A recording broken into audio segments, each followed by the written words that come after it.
Oke guys, balik lagi sama gua si Kerempeng di sini. Jadi sesuai judulnya, di video kali ini gua mau ulas sedikit mengenai iOS terbaru yang kita dapetin sekarang di iPhone kita masing-masing, yaitu iOS 15.2.1.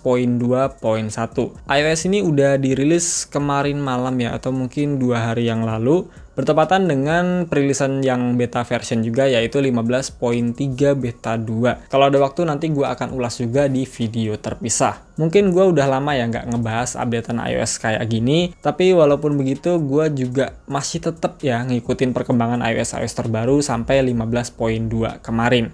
Jadi semoga aja video ini bisa bermanfaat buat kalian. Di sini gue pakai device utama gue yaitu iPhone 12 mini untuk updatean kali ini. Dan lu bisa lihat sendiri besaran size-nya di sini, size untuk update ke 15.2.1 yaitu sebesar 916,9 MB.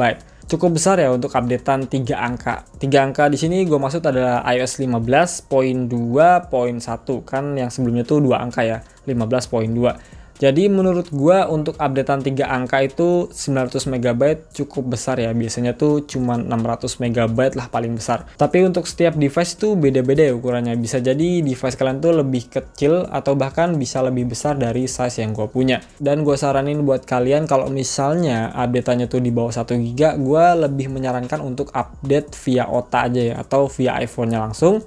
Tapi kalau misalnya 1 GB bahkan sampai 2 GB ke atas, mending langsung via TrueTools aja ya, atau via iTunes. Itu lebih baik karena downloadnya lebih mudah dan pastinya lebih cepat. Oke, kemudian kalau kita cek software versionnya di sini yaitu 15.2.1 19C63 dengan firmware modemnya yaitu 2.23.02. Yang mana itu nggak berubah ya dari updatean sebelumnya 15.2. Yang nggak berubahnya itu maksudnya di firmware modemnya, karena kalau misalnya berubah, besar kemungkinan juga Apple bakalan kasih perubahan di jaringan dari iPhone tersebut. Kemudian kalau berbicara apa aja yang baru, sebenarnya nggak banyak yang baru ya, karena kalau updatean iOS 3 angka itu biasanya lebih ke perbaikan bugs aja. Dan di sini pun Apple juga udah kasih beberapa perbaikan bugs, terutama pada iMessage yang nggak mau loading saat kita jalankan untuk menggunakan iCloud Link. Jadi suka nge-crash gitu dan mengharuskan kita untuk restart device baru dia normal lagi. Tapi jujur gue nggak ngalamin itu ya. Jadi buat kalian yang ngalamin, pastinya ini jadi kabar baik banget buat kalian.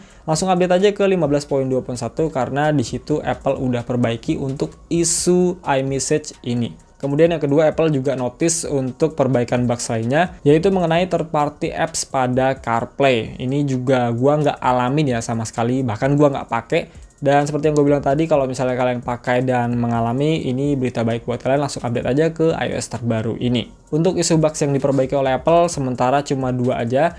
Tapi ada beberapa isu bugs yang muncul bahkan dialami oleh beberapa pengguna termasuk gua pribadi. Untuk gua pribadi, jadi ada bugs yang gua alami terutama pada aplikasi App Store ya. Pada saat gua buka tuh dia loadingnya lama banget dan bahkan sering lost connect gitu, nggak mau kebuka. Gua nggak tahu kenapa, padahal udah gue restart device terus gua buka lagi dia tetap kayak gitu.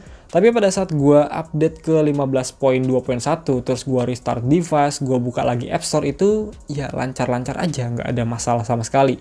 Gua nggak ngalamin yang gua alami di iOS sebelumnya 15.2. Kemudian bugs yang gue alami dan bahkan masih gue alami sampai sekarang yaitu pada saat kita buka penyimpanan iPhone ya. Loadingnya tuh lama banget, sampai 10 detik lebih ya. Jadi menurut gua kalau buka penyimpanan iPhone lebih dari 10 detik ya bagi gua pribadi itu lama banget. Gua nggak tahu ya kalau menurut kalian kayak gimana, tapi itu opini gua pribadi. Dan sampai sekarang pun gua masih alami ini ya di 15.2.1. Tapi kabar baiknya untuk size iOS dan juga data sistemnya tuh dia kebaca ya, yang mana sebelumnya di 15.2 untuk size dari data sistemnya tuh dia 0 KB atau 0 KB, tapi sekarang udah kebaca, jadi ya alhamdulillah banget. Kalau untuk besaran sih relatif sama dengan iOS yang ada di 15.2 kemarin. Untuk konsumsi baterai gue nggak bisa bicara banyak untuk saat ini karena baru aja gue update, tapi semoga aja bisa awet atau bahkan lebih awet dari iOS sebelumnya. Kalau untuk baterai health-nya dia masih sama, ada di angka 91%, nggak berubah sama sekali dari iOS sebelumnya. Kemudian kalau untuk performa dia masih lancar-lancar aja, masih smooth pada saat gue jalanin aplikasi ringan hingga berat.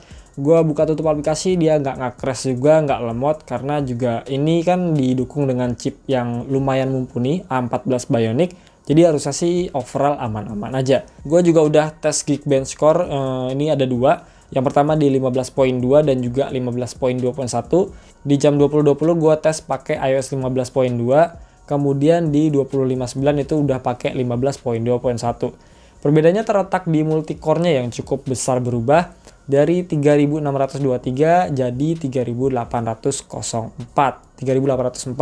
Sementara dari single core-nya sih masih sama ya. Tapi hasil ini nggak bisa dijadiin patokan penuh juga ya untuk mengukur performa dari suatu device. Ya paling nggak bisa dijadiin gambaran aja buat kalian. Jadi itu dia bahasan gue mengenai iOS terbaru kali ini 15.2.1. Buat kalian yang ngalamin bugs di iOS sebelumnya, gue sangat menyarankan banget buat update ke iOS 15.2.1 ini. Karena ya Apple udah kasih perbaikan yang kalian butuhkan. Kalau untuk iOS terbaru selanjutnya yaitu 15.3, ya sekarang kan masih tahap beta 2 ya. Jadi kemungkinan besar sih akan rilis di akhir Januari atau mungkin awal Februari ya. Tanggalnya gue belum tahu kapan, tapi ya paling nggak di minggu-minggu itu. Jadi ya tinggal ditungguin aja. So, gue rasa gitu aja video dari gue. Semoga bisa bermanfaat. Gue pamit.